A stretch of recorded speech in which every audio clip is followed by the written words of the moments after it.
Olá, irmãos amados, bom dia a todos na paz do Senhor. Outra vez juntos aqui no nosso canal de bênção, conhecimento histórico, teológico, bíblico e espiritual, voltado para o ensino da palavra.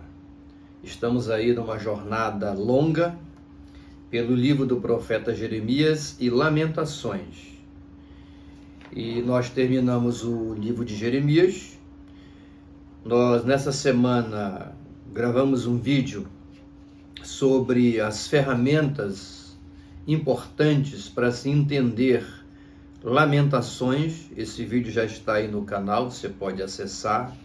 Seria importante você assistir esse vídeo antes desta primeira lição aqui de Lamentações, porque vai contribuir com o seu entendimento de maneira mais eficaz.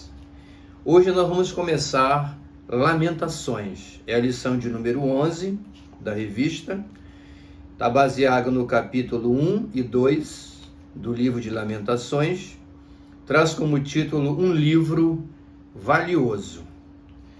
Nós temos aqui os objetivos da lição. Compreender o papel do remanescente fiel após o exílio. Refletir sobre a desobediência contínua do povo remanescente, perseverar na fidelidade a Deus em meio às ruínas. Essas são as propostas para a gente entender e aplicar esta lição. O texto áureo está em Lamentações, capítulo 1, versículo 1.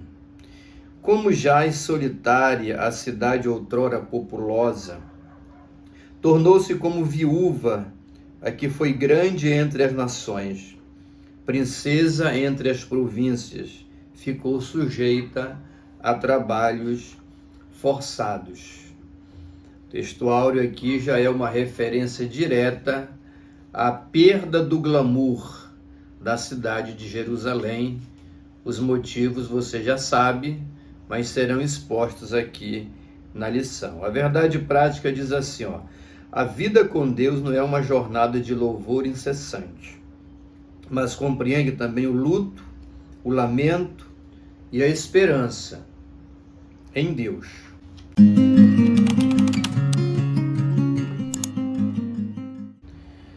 A introdução da lição, ela coloca para nós aqui algumas coisas que são interessantes para a gente começar a refletir sobre Lamentações. A jornada com Deus contém louvor, luto e lamento. Estamos no meio da história. Nosso comentarista aqui, ele faz uma colocação bastante pertinente, interessante, que deve ser fruto de reflexão para nós antes de adentrarmos na lição propriamente dita. Faça isso com a sua turma, com a sua classe, com a sua igreja, a título de introdução, início de aula, para chamar os seus alunos, aguçar neles o interesse em adentrar nessa parte, digamos assim, amarga, mas significante da trajetória do povo de Israel. Aqui especificamente o reino de Judá. Ele coloca assim, estamos no meio da história. Não estamos no mundo ideal do Gênesis, não estamos no mundo restaurado do Apocalipse. A nossa realidade hoje é essa. Nós estamos no meio da história que Deus planejou, que Ele visualizou na sua onisciência para o mundo, para o homem, para o mundo criado em todos os seus aspectos. O homem, a natureza e todos os elementos do universo, conhecido e desconhecido. A vida ideal estava lá no Gênesis, mas houve uma quebra de relacionamento quebra de aliança, lá no Gênesis. Desobediência, e ouviram a voz contrária à voz divina, e a vida que ali estava estabelecida sofreu um incidente. E aí nós adentramos na vida que nós estamos vivendo hoje, onde o salário do pecado é a morte, né? Mas o dom gratuito de Deus é a vida eterna, onde temos os que servem a Deus, os que não servem, os que caminham com Deus, os que não caminham com Deus, os que caminham com Deus e os que são apenas religiosos, e os que nem religiosos são, os que negam a Deus, e por aí vai. Essa é a geração que nós estamos vivendo. Mas o texto sagrado, além de falar da vida ideal do Gênesis, ela fala também de uma vida futura, desenhada também pelo próprio Deus, lá no Apocalipse, né? O mundo restaurado, a restauração que esse mundo vai sofrer lá no futuro. Esse tempo ainda não chegou, nós estamos no meio dessa peregrinação. Isso é muito importante, né? E agora a gente vai adentrar no livro. O livro de Lamentações, pano de fundo, a dor pela queda de Jerusalém. Você que acompanhou as lições sobre Jeremias já está completamente a par de todas essas informações. Qual foi o alvo da profecia de Jeremias? O reino de Judá e os povos vizinhos. Mas vamos focar aqui no reino de Judá. Jerusalém, que era a sua capital. Qual era o conteúdo dessa mensagem profética? Exortação ao arrependimento, a volta para Deus. O povo estava de costas para Deus, né? O reatar de uma aliança que havia sido quebrada, a volta a Deus e o abandono da vida mundana, da idolatria, da prostituição, das injustiças que estavam presentes não apenas nas estruturas políticas do reino, mas lamentavelmente na estrutura religiosa.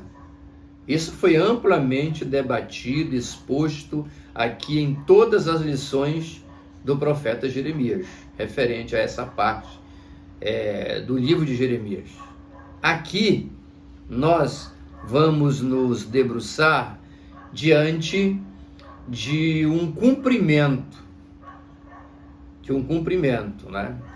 Na lição passada foi falado sobre o capítulo 52, que foi aquele apêndice que o editor posterior fez, fazendo uma demonstração do cumprimento das profecias de Jeremias. Aqui, agora em Lamentações, nós vamos estar frente a frente, né, analisando a repercussão, o impacto do cumprimento dessas profecias na vida do reino de Judá, da nação judaica, Jerusalém, sua capital. Tá bom? É isso que nós vamos verificar aqui. O item de número 1 diz assim, olha, lamento de A a Z. Como faz solitária a cidade outrora populosa, tornou-se como viúva a que foi grande entre as nações. Princesa entre as províncias, ficou sujeita a trabalhos forçados. O profeta aqui, ele está se referindo fazendo uma leitura da atual situação de Jerusalém. Ele diz que ela está viúva, que ela foi nobre, não é? Mas que agora está subjugada. Ela foi uma princesa entre as províncias, mas agora sucumbiu. Porque o profeta, ele olha para a cidade de Jerusalém e vê o quê? Apenas ruínas. E decorrente dessas ruínas, dor, choro, lamento, sentimento fúnebre, sofrimento, na maior expressão da palavra. Uma nação que perdeu a sua identidade, o seu glamour, não tem mais nada. É apenas dor e sofrimento. Jerusalém viúva, a antes nobre, agora subjugada.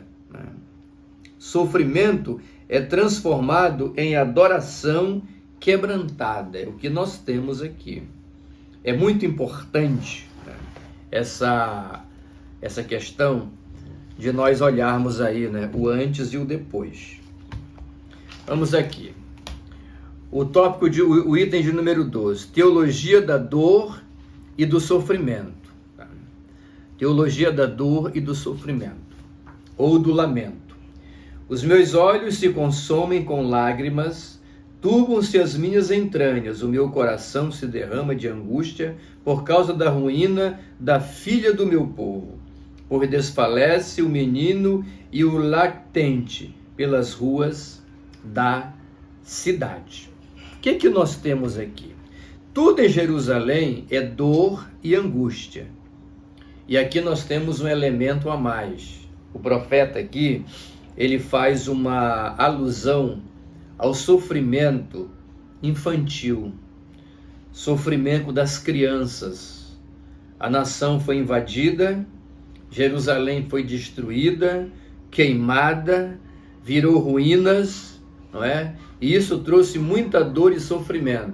Mas aqui ele destaca o sofrimento das crianças. Crianças inocentes que aqui estavam sofrendo o resultado da rebeldia dos seus pais, daqueles que tinham que zelar pela integridade física e espiritual de seus filhos, tá? Inocentes sofrem consequências da rebelião coletiva. É sempre assim, né?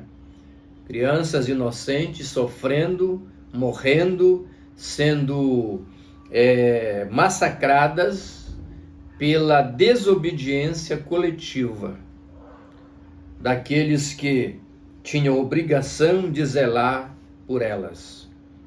Você quer ver um paralelo para entender bem isso? É o que acontece hoje, lamentavelmente, na faixa de Gaza. Nesse conflito aí entre as tropas de Israel e aqueles grupos lá, terroristas diversos, tá? Então, o que nós temos ali? Crianças, de cortar o coração, ferir a alma, a gente olhar aquelas cenas e ver crianças chorando, morrendo, sendo destruídas pela postura dos seus pais. E ainda usa essas crianças ainda como arma de guerra. É uma desumanidade sem tamanho. Era isso que estava acontecendo em Jerusalém, quando Nabucodonosor fez toda aquela destruição lá. É isso que o profeta está vendo. E ele fala, né, sobre os aqui lactentes, são crianças que mamam ainda, bebês. Isso é muito doloroso, né? Lamentar aqui é um exercício de fé. Admite-se que o juízo é merecido, mas suplica-se por misericórdia. Então aqui, Jerusalém, ela está em ruínas, e aqui tem pessoas clamando por misericórdia. Eles olham, os que sobreviveram olham para Jerusalém e perfeitamente percebem que aquilo ali é resultado de uma colheita. É a colheita que é resultante da semeadura do pecado, da rebelião, do dizer não a Deus, de abandonar a aliança e a comunhão com Deus, o amor e todos os seus aspectos, tá bom? É o amadurecimento da espiritualidade. Quando a gente lamenta, quando a gente chora, quando a gente ora diante de situações de prova, e nós temos a consciência de que aquela provação, o estado que nós estamos passando é resultante da nossa postura em relação a Deus e à vida, a nossa rebelião, não é? Quando a gente tem essa consciência, isso de alguma forma aponta para o amadurecimento da espiritualidade. A gente se coloca diante de Deus, chora a dor do sofrimento, da provação e pede perdão a Ele, se reconcilia com Ele. Isso significa crescimento espiritual. É uma maturidade que a gente alcança por entender que estamos sendo punidos, disciplinados por Deus, que nos ama e que exatamente por esse motivo é que Ele está nos punindo, nos disciplinando. Quando a gente entende isso, damos sinal de que estamos crescendo espiritualmente. Essa é a aplicação. O item 3, o valor do lamento cristão. Tá? Aí vem o texto, vamos ler. Põe a boca no pó, talvez ainda haja esperança. Isso aqui é muito interessante. Aqui é uma sugestão para humilhação, arrependimento e total entrega. Jerusalém e os seus filhos não tinham mais o que discutir.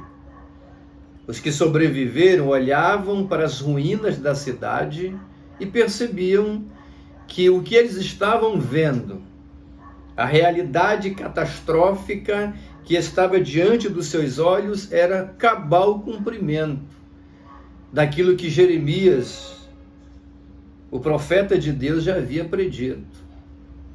Imaginem, irmãos, o sentimento do coração daquelas pessoas, como que diz assim, quisera nós termos dado ouvido a Jeremias. Ele nos avisou, ele pregou a palavra para nós, ele nos exortou, ele nos advertiu por 23 anos. Olha que tempo, mais de 2 décadas, o profeta encheu Jerusalém de sua mensagem, mas ele foi rejeitado, ele sofreu perseguição, quase morto, perseguido de toda forma, humilhado por estar cumprindo um ministério, um chamado divino. O povo lhe deu as costas para a sua pregação, deu as costas para Deus, e agora eles olhavam para Jerusalém e viam que o que estava diante deles era exatamente o que a Jeremias havia alertado. Imagine o sentimento. Arrependimento sempre vem depois, não é? Sempre vem depois. Talvez haja esperança. Prostrar-se perante o Senhor faz nascer esperança, mesmo em meio a situações de desespero. Esse talvez haja esperança aqui é uma alusão à nossa postura diante de Deus. Estamos na prova, estamos na luta, estamos no sofrimento, o convite é humilhar-nos. Nos humilhamos diante dele, reconhecemos a sua soberania, reconhecemos as nossas fraquezas, e aí a gente abre o coração e clama, porque quem conhece a Deus sabe que ele é um Deus que pune, ele é um Deus que prova, ele é um Deus que disciplina, mas todos esses atos são resultados diretos do seu amor, da sua graça e da sua bondade, que se a gente clamar, ele sempre estará de braços abertos para nos receber. Daí a expressão, talvez haja esperança. Então, irmãos, aqui o que nós temos é exatamente isso. Judá teve 2 posturas antes do cerco babilônico. Antes do cerco babilônico, qual era a postura de Judá? Altivez e rebeldia. Queriam saber de Deus. Tinham festas, tinham dinheiro, tinham bens, tinham estrutura, politicamente parecia tudo certo, alianças externas, tudo isso havia lá em Jerusalém. O templo estava lá, as celebrações se davam normalmente, os sacerdotes faziam os cultos, as mensagens, mesmo decaídos da graça, rebeldes também contra Deus, e o povo também ia para lá para oferecer o sacrifício. Parece que tudo estava normal. Essa é a primeira postura. A segunda postura é depois do cerco, rosto no pó e humilhação. Jeremias os advertiu: olha, essa espiritualidade, essa religiosidade que vocês estão apresentando, ela é falsa. Ele foi para a porta do templo e disse: olha, vocês estão vindo aqui oferecer sacrifício, mas vocês precisam se arrepender. O coração de vocês está longe de Deus. Os lábios estão aqui cantando, louvando, orando, pregando, fazendo culto, mas o coração de vocês está longe de Deus. Vocês precisam se arrepender, vocês precisam voltar, vocês precisam se humilhar, vocês precisam reconhecer a soberania de Deus, reatar a aliança com Ele, abandonar a prostituição, o pecado, a vida mundana, a idolatria e as injustiças, e aí o Senhor vai sarar a vossa terra. Essa era a mensagem de Jeremias, por 23 anos, rejeitada, e ele perseguido. Agora que tudo aconteceu como Jeremias predisse, rosto no pó e humilhação.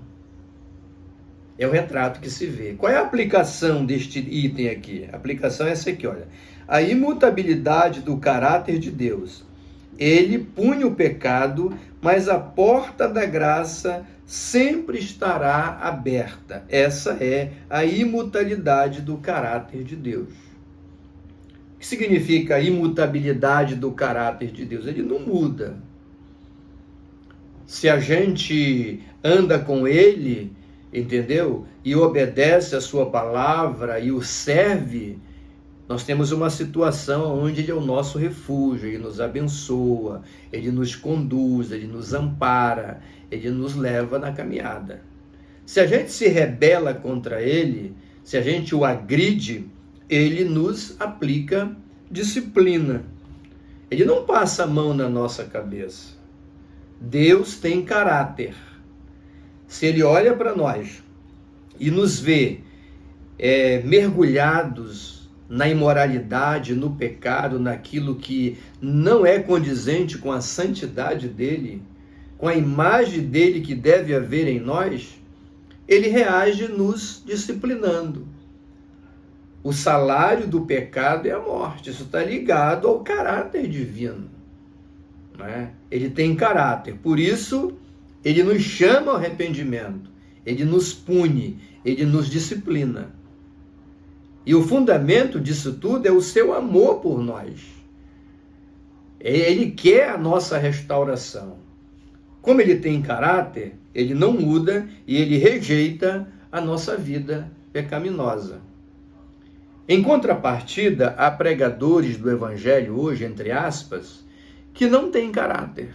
Por isso, eles passam a mão na sua cabeça e ficam massageando o seu pecado. Eles te falam de tudo que a Bíblia tem de bom, né? Todas as bênçãos do Senhor, eles te prometem, mas não fazem nenhuma menção à liberdade e à soberania do Senhor das bênçãos. Senhor e bênçãos, elas se complementam, mas têm significados diferentes. Em que sentido? Há pessoas que querem as bênçãos do Senhor, e isso todo mundo quer, eu também quero, mas não querem o Senhor das bênçãos. É uma contradição. Quando a gente diz que não querem o Senhor das bênçãos, nós estamos falando que essas pessoas, elas rejeitam o governo de Deus. Elas rejeitam a participação de Deus nos seus sistemas de vida. É como dizer assim, olha, eu quero que Deus me abençoe, eu quero que Ele abra a porta para mim, eu quero ter um bom emprego, eu quero ter uma boa casa, eu quero ter um bom carro, eu quero ter isso, eu quero eu. Nós queremos tudo que nos dá bem-estar, prazer e tudo mais. Mas não queremos a intromissão de Deus nas nossas vidas. Essa é a palavra. Ou seja, queremos as bênçãos do Senhor, mas não queremos o Senhor das bênçãos. Porque se Ele é o Senhor na nossa vida, Ele interfere na nossa vida. Ele nos governa de alguma forma. Ele participa da nossa jornada. Mas não. As pessoas querem uma vida de bênção, mas uma caminhada solo. Ou seja, Deus não. Porque Ele incomoda. Ele cobra arrependimento. Ele cobra santidade. Ele cobra amor. Ele cobra justiça. Ele cobra tudo aquilo que a nossa estrutura humana e carnal rejeita. É exatamente o que nós temos aqui. Então Deus não muda. Então quando você vê Deus punindo Jerusalém, quando você vê Deus disciplinando o seu povo, essa punição, esse juízo, essa disciplina, ela está fundamentada no amor de Deus por essa nação. E quando a gente compreende isso, e se arrepende, se humilha, e faz um lamento, pedindo perdão e reconhecendo a nossa falha e o amor dele por nós, nós damos sinais de que crescemos espiritualmente. Por quê? Porque entendemos quem é Deus e o que Ele quer de nós e o que Ele significa nas nossas vidas. Maravilhoso! Vamos agora ao segundo tópico da nossa maravilhosa lição.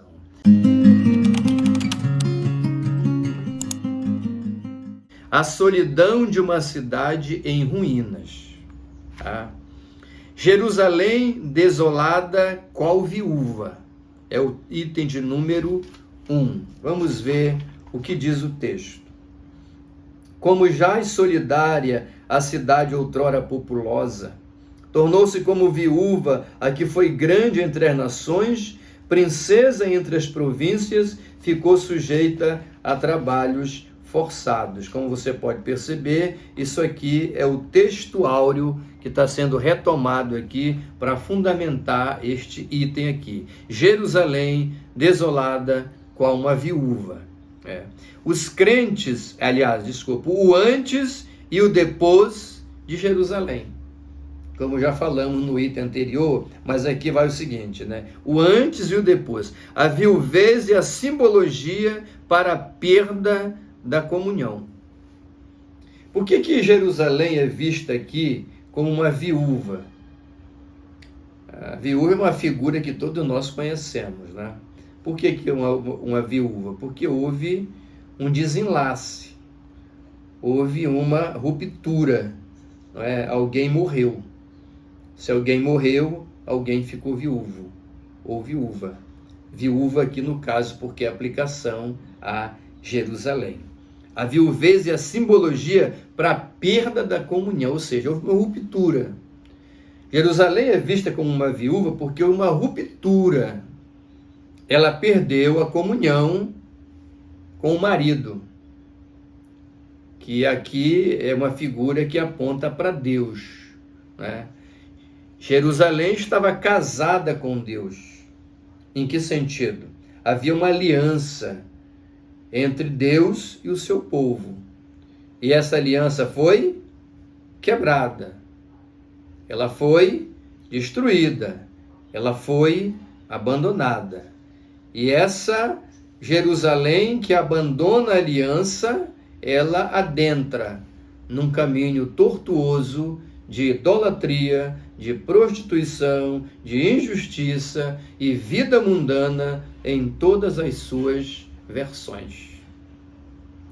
Por isso, ela é vista como uma viúva, Viúva. É um desenlace, quebra de aliança. Qual é a aplicação aqui?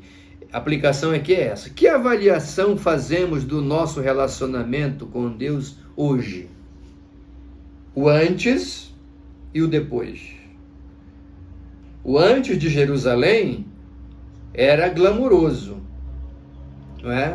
O depois ruínas. Como é que a gente faz uma aplicação aqui na nossa própria vida? Eu e você e os nossos irmãos. Como é que nós avaliamos o nosso antes e o nosso depois? Como estamos hoje?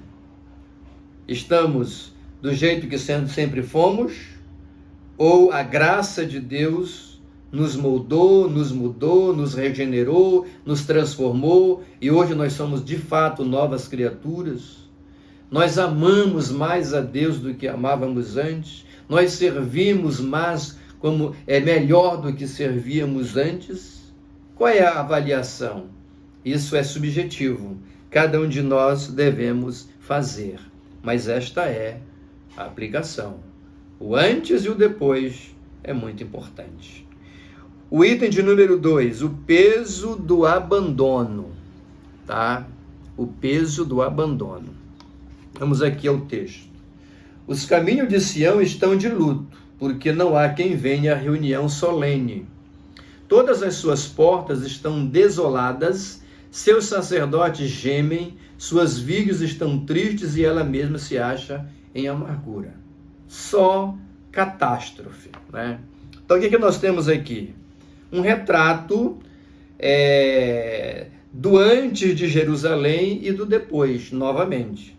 As festas cessaram. Jerusalém sempre estava em festa. Festa disso, festa daquilo, gente de todo lado, muita alegria. Não há mais celebrações, porque o templo já está embaixo, destruído, né? Os sacerdotes que também perseguiram Jeremias estão humilhados, né? Porque enganaram os seus irmãos, lhes pregando mensagem de falsas e fazendo celebrações sem o coração presente, apenas de boca. Então não há mais celebração. O silêncio nos corredores do templo destruído, a dor que chama para a reflexão. Não há sinais da glória do Senhor. É como se disse, né? E acabou. Foi-se a glória do Senhor, quando a arca de Deus foi tomada pelos inimigos. Alguém disse, foi-se a glória do Senhor. Esse era o retrato de Jerusalém.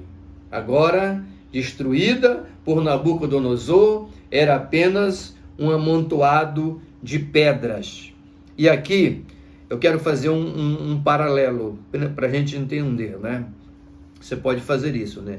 O clima que vai ficar quando a igreja for arrebatada. Isso aqui é escatologia, né?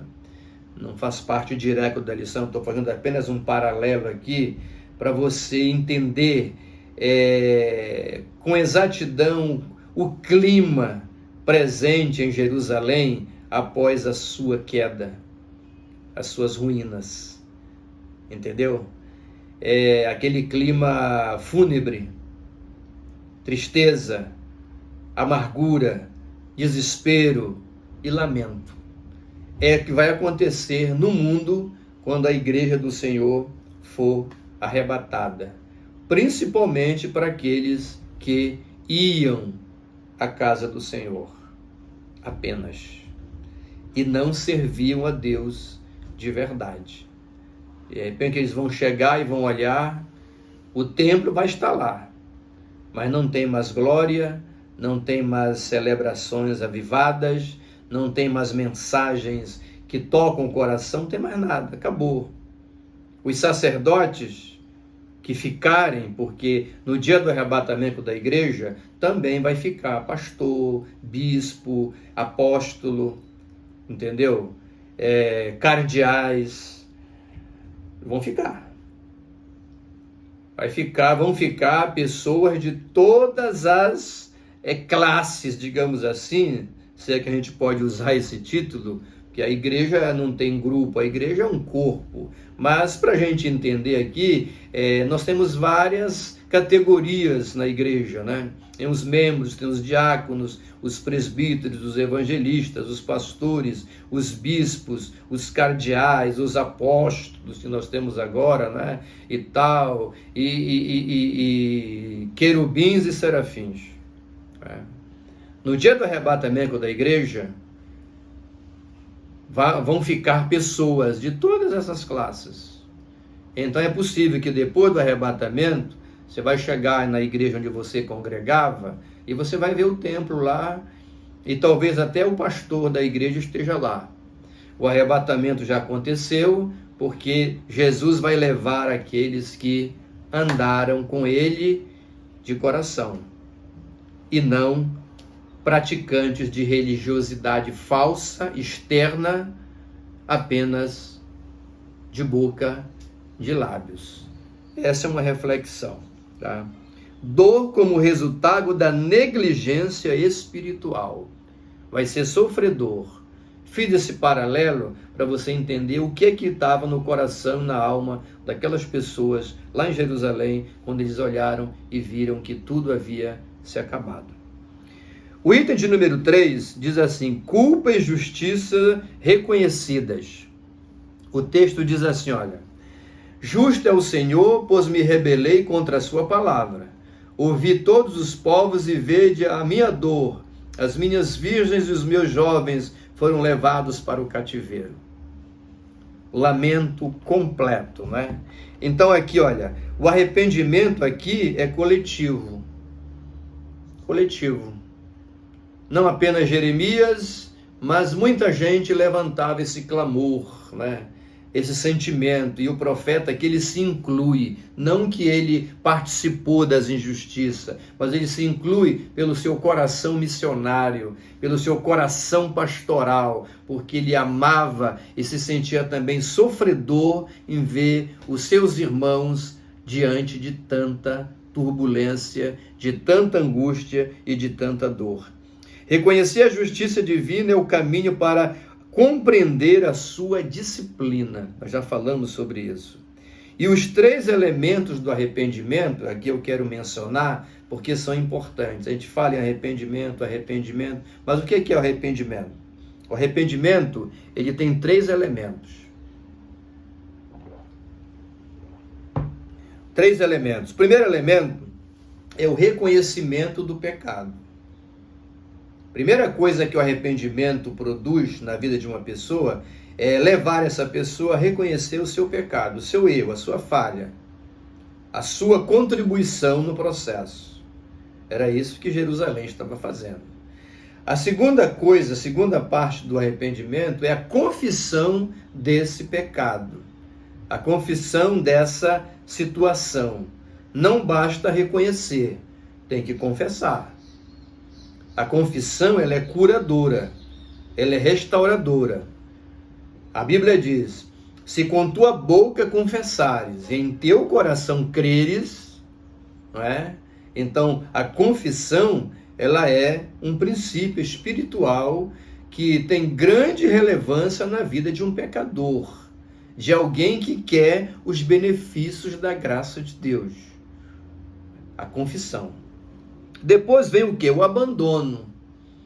O que é o abandono do pecado? É o anseio por uma nova vida em Cristo de verdade. Não é que quando você recebe a Cristo como Salvador, você deixa de ser pecador. Não é exatamente isso. Você deixa de ser pecador? Sim. Você deixa de ser um pecador escravo do pecado. Há uma diferença entre o pecador escravo do pecado e o pecador redimido do pecado. Qual é a diferença? É que o pecador redimido do pecado, uma vez perdoado, uma vez que ele confessou, se arrependeu, ele entra numa caminhada debaixo da graça de Deus, lutando pela fé que uma vez foi dada aos santos, caminhando, buscando, santificando, se aperfeiçoando na fé e na palavra de Deus. Esse é o pecador arrependido. Ele pode fracassar, ele pode cair aqui e ali, praticar fraqueza. Sim, isso é possível porque ele está ainda imbuído de uma velha natureza. Mas a vida pecaminosa não é a sua agenda de vida. Ele tem desejo de caminhar com Cristo. Esse é o pecador arrependido. Ele só vai ser plenamente digamos assim, transformado no dia do arrebatamento da igreja, que a gente chama de glorificação da igreja, quando aquilo que é mortal se revestir da imortalidade, e o que é corruptível se revestir da incorruptibilidade. Nesse momento, o pecador arrependido, ele será transformado realmente num corpo espiritual semelhante ao de Cristo. Aí estará livre definitivamente do pecado. Agora, o pecador escravo não. Ele não aceitou a Cristo, ele não converteu, ele não passou pela regeneração, ele não passou pela santificação, ele não passou pela adoção. Isso não faz parte da vida dele. Ele é um customaz, vive no pecado. É que a palavra de Deus diz: vós estáis o quê? Morto nos vossos delitos e pecados. Ele está ali, mergulhado, nenhuma vida com Deus, em momento algum. Esse é o pecador escravo. Bem? Muito bem. Terceiro tópico e final da lição de hoje, lição maravilhosa. Deus vai te usar para uma grande lição nesse próximo domingo.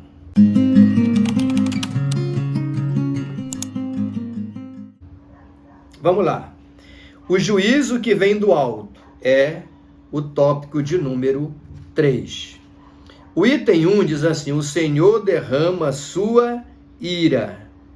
O texto diz o seguinte: como o Senhor cobriu as nuvens na sua ira, a filha de Sião, precipitou do céu à terra a glória de Israel e não se lembrou do estrado de seus pés no dia da sua ira. Estrado dos pés aqui é uma referência direta ao templo dos judeus que foi destruído por Nabucodonosor. Aquele templo construído, tá entendendo? Com muita dedicação por Salomão, né? Esse templo ele é destruído. É isso que significa estrado dos pés. Então vamos aqui. Proposta: como conciliar a bondade de Deus com o seu juízo? O crente maduro espiritualmente, ele consegue fazer essa conciliação. Porque se ele cresceu e entendeu quem Deus é e o que significa uma vida com Deus, quando ele cai e ele é disciplinado por Deus, ele faz esse casamento. Ele concilia a bondade com o juízo.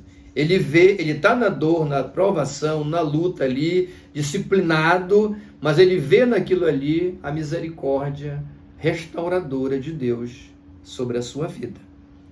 A resposta: quando a aliança é quebrada, se exige correção, né? Correção. E se nós aceitamos a correção, então nós demonstramos que sabemos conciliar dor, quebra, não é, com o juízo de Deus. Aplicação. Aliás, aqui, ó, esse cabelo dos seus pés é o templo, já falamos, né? Deus não levou em consideração o templo dos judeus ao derramar a sua ira. Isso foi discutido em lições passadas. O templo é valioso para Deus? É, tanto que foi ele que mandou construir. Isso significa para Deus? Significa. Ele é sagrado? Ele é sagrado. Tem a presença de Deus? Tem a presença de Deus. Mas ele não pode subsistir, o templo não subsiste fora de um relacionamento real com Deus, entre Deus e as pessoas que congregam neste templo.